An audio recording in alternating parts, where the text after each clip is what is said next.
O que o Palmeiras diz sobre uma suposta discussão ríspida entre Abel Ferreira e jogadores depois da partida contra o Corinthians? Vídeo de hoje do canal do Nicola traz detalhes dessa história e fala também sobre Quadrado, jogador que já foi atacante, hoje atua como lateral e quer defender o Flamengo em 2025.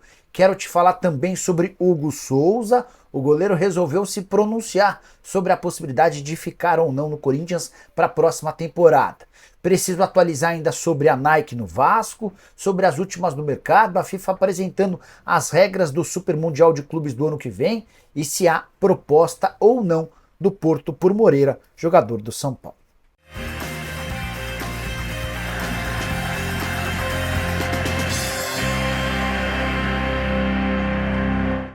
Fala aí pessoal, sou Jorge Nicola, bem-vindos a mais um vídeo do canal, sempre bom ter vocês por aqui, sem perder tempo, pedir para deixar like, se inscrever no canal e ativar todas as notificações, bora contar também que todo esse conteúdo é um oferecimento de 1xBet, a mais antiga parceira do canal do Nicola. Quero colocar na tela meus 3 palpites para os jogos dessa noite do Campeonato Brasileiro, todos às 21h30. Temos Bahia e São Paulo, vou de empate. Tem Botafogo e Vasco, vou de vitória do Botafogo. Jogo super importante na briga pelo título nacional. Tem também Internacional e Criciúma, vou de vitória colorada. Que tal fazer uma aposta dupla, imaginando as vitórias de Botafogo e Inter para aumentar seus ganhos? Para participar no XBet é simples, link no comentário fixo. Clica, faz seu cadastro e utiliza o promo code Nicola para que o pessoal saiba que você veio do canal do Nicola. É importante lembrar, você precisa ter pelo menos 18 anos de idade e jogar sempre com responsabilidade. Combinado? Bora começar o vídeo com aquele tradicional giro de notícias e a primeira informação é sobre Bruno Henrique, o atacante do Flamengo que foi alvo de uma grande operação da Polícia Federal e do Ministério Público na manhã dessa terça-feira. Tudo por causa de 3 apostas em casas de apostas esportivas diferentes feitas por familiares e amigos do Bruno Henrique. Essas 3 apostas somavam R$ 6.850 e imaginavam que ele fosse tomar cartão no jogo contra o Santos no ano passado. O lucro dessas 3 apostas foi de R$ 13.850. Não estou aqui para defender o Bruno Henrique nem nada, mas a julgar o salário do Bruno Henrique, que gira na casa de R$ 1.300.000 por mês, imaginar que ele se sujaria por tão pouco dinheiro, enfim, tire suas próprias conclusões. Bora falar agora sobre o Botafogo. Júnior Santos é uma das novidades do Fogão para o confronto contra o Vasco, marcado para as 21h30 no Newton Santos. O atacante está recuperado de dores na tíbia, que o afastaram durante boa parte dessa temporada e foi relacionado para o jogo. Outro que estará com certeza em campo, Adrielson. O zagueiro será titular diante do Cruz Maltino. Quero falar agora sobre o Santos. JP Sherman tem algumas sondagens importantes do velho continente e é grande a chance dele ser vendido em janeiro. Até por isso, o Santos já de olho numa reposição, conversa com Martirena, lateral uruguaio que pertence ao Racing e que marcou um golaço recentemente no Corinthians em jogo disputado na Neoquímica Arena. Só para completar o giro de notícias, quero falar sobre o Grêmio, mais especificamente sobre Reinaldo, que não teve seu contrato renovado. O vínculo se encerra em dezembro e a tendência é que ele não fique. De qualquer forma, o Reinaldo já se tornou o atleta com mais participações em gol nessa década, entre todos os laterais que passaram pelo Grêmio, com o mesmo número de participações de Edilson. São 19 participações em gol para cada.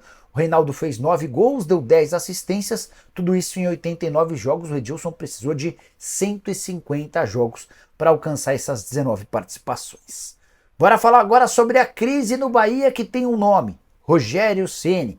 E o técnico do tricolor baiano enfrenta o São Paulo, precisando da vitória na noite dessa terça-feira, na Fonte Nova, sob o risco de uma pressão se tornar ainda mais insustentável. A cidade de Salvador amanheceu com uma série de protestos, alguns deles que passaram de todos os limites. Primeiro, contar sobre as faixas que estavam expostas numa ponte em Salvador. As faixas chamavam o Ceni de burro e falavam em time covarde, mas também tinha um boneco com o rosto do Rogério Ceni pendurado como se fosse enforcado, algo totalmente inaceitável. O Bahia chegou a postar uma nota afirmando que não aceita esse tipo de comportamento de torcedores.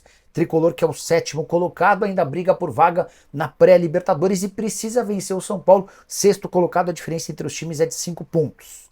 Se você for levar em consideração que no ano passado o Bahia chegou à última rodada correndo o risco de rebaixamento, é uma bela evolução. Mas, levando em consideração todos os investimentos, reforços caros, folha salarial alta, um técnico de R$ 1.200.000 por mês, daria para imaginar um ano bem diferente. O Bahia não vai conquistar qualquer título em 2024. Fracassou na Copa do Nordeste, no Campeonato Baiano e no Campeonato Brasileiro tem uma campanha apenas ok. E o retorno tem sido muito pior do que o turno.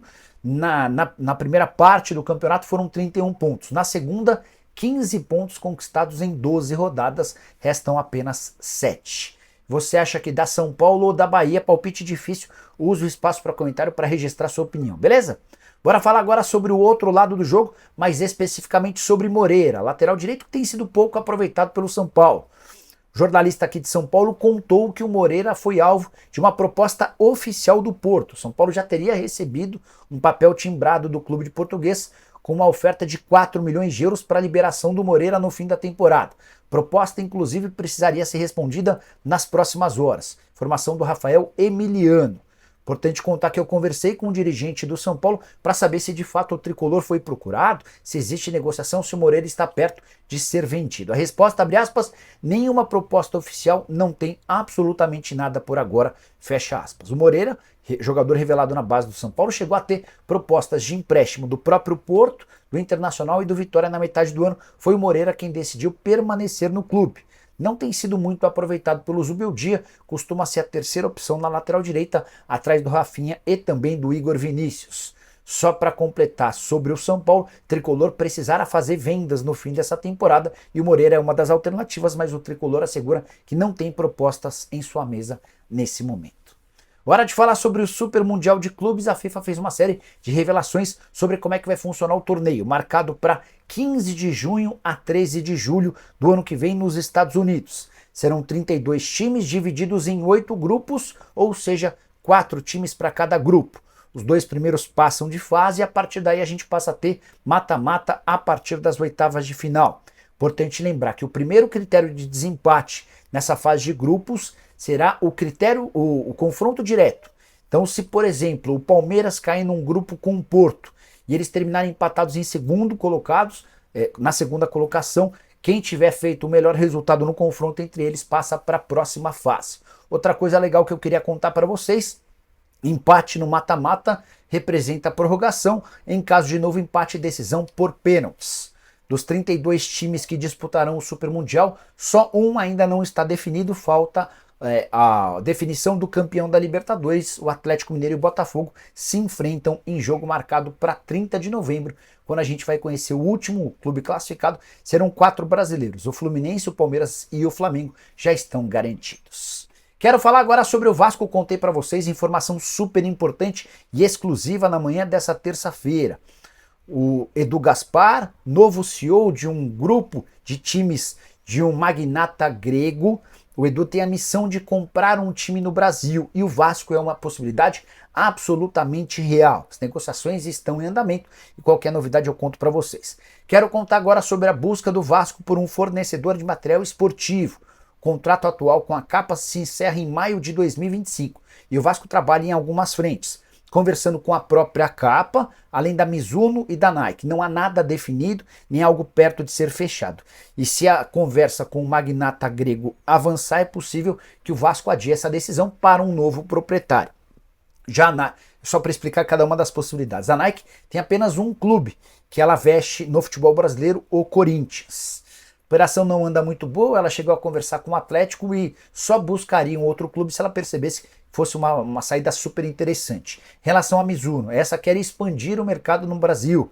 Recentemente assinou contrato com o Gabigol, também fechou contrato com o Sérgio Ramos.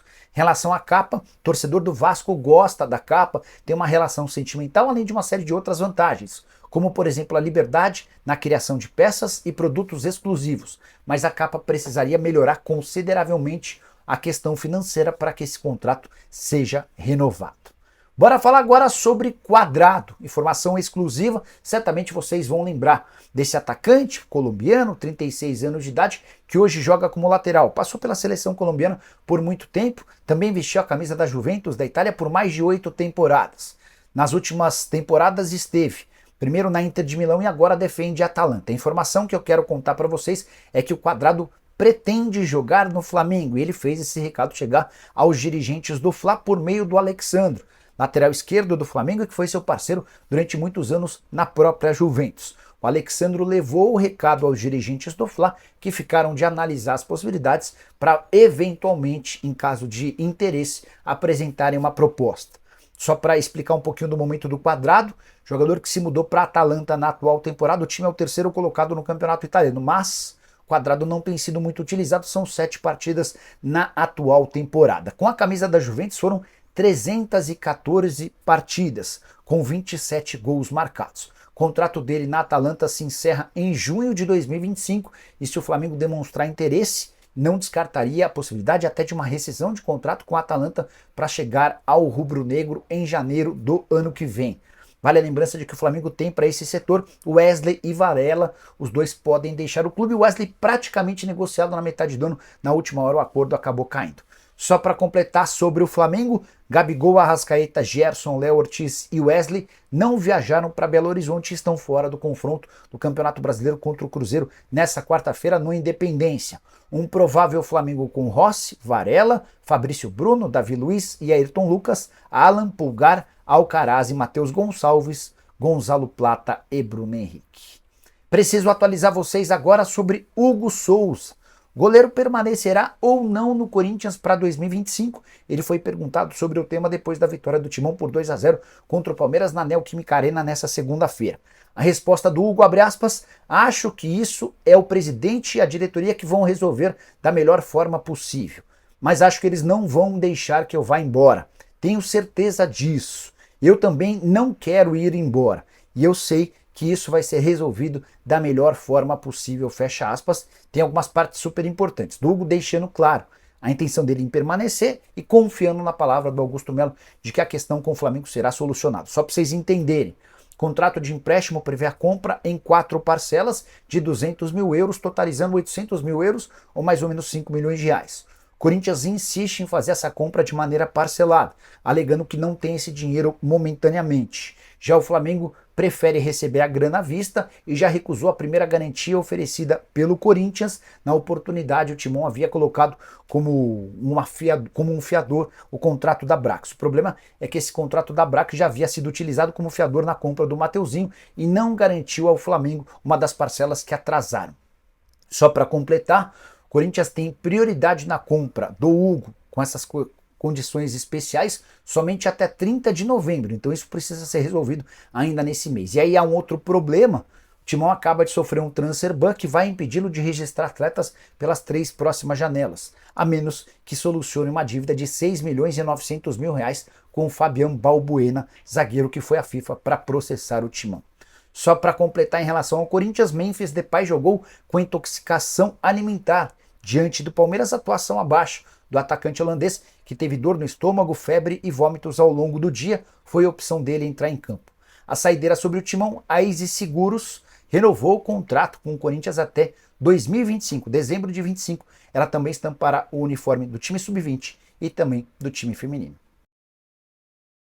Quero fechar o vídeo para falar sobre o Palmeiras. Vários torcedores alviverdes me marcaram e perguntaram se é verdade uma informação divulgada na tarde dessa terça-feira pelo pessoal do Verdão MVVC, uma mídia alternativa que cobre especificamente o Palmeiras. Segundo a apuração desse pessoal, houve uma discussão entre o Abel Ferreira e jogadores do Palmeiras dentro do ônibus depois da partida contra o Corinthians.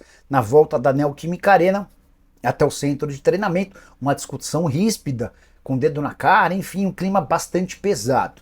E a partir dessa discussão, Abel teria dito que o dele estava na reta. Também por isso, e como desdobramento dessa confusão, uma reunião teria sido marcada para daqui a 3 dias para decidir quem fica no Palmeiras e quem não fica.